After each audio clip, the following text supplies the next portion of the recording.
The school hallway was quiet, but inside, room 4, the morning was loud. Desk rows had vanished, replaced by a maze of tall, colorful poster boards.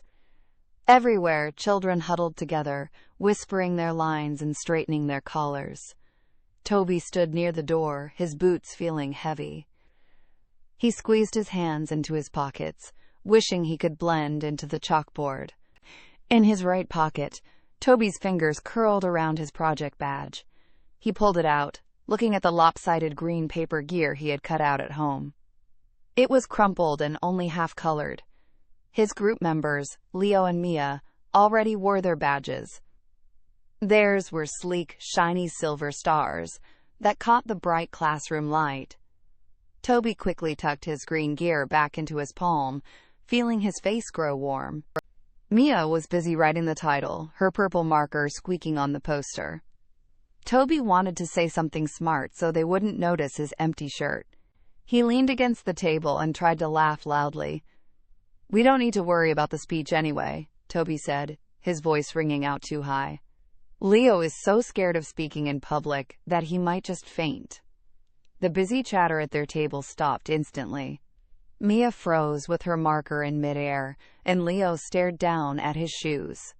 Toby's heart thumped against his ribs. He needed to fix the quiet, to show he was helpful. Grabby fingers reached for the big bottle of liquid glue. "Here, let me put the main picture on," Toby scrambled, sliding the paper across the desk. "Rip!"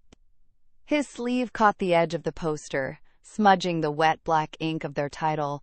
A long, jagged tear ripped right through the center of their beautiful display. The rest of the classroom was still full of happy chatter and laughing children.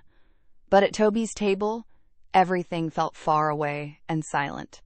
Toby looked up from the ruined poster to see Leo's hands. They were trembling, clutching a small index card tight. Toby saw his own fear looking right back at him.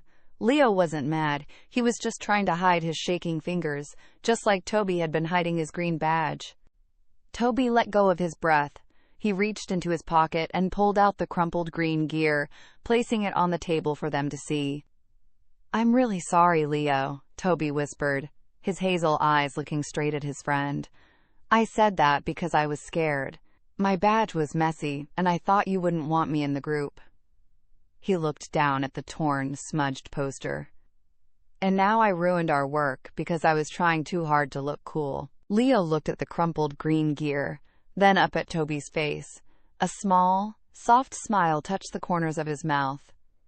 "Thanks for saying that, Toby," Leo said softly. "I really am scared of speaking."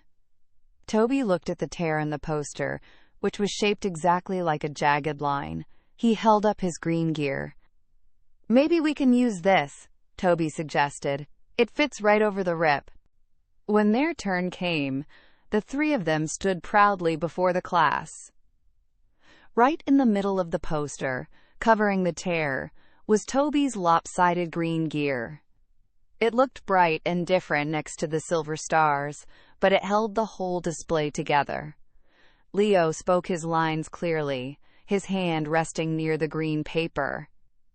Toby didn't feel small anymore. He knew that their group was strong, not because they were perfect, but because they kept each other whole. The end.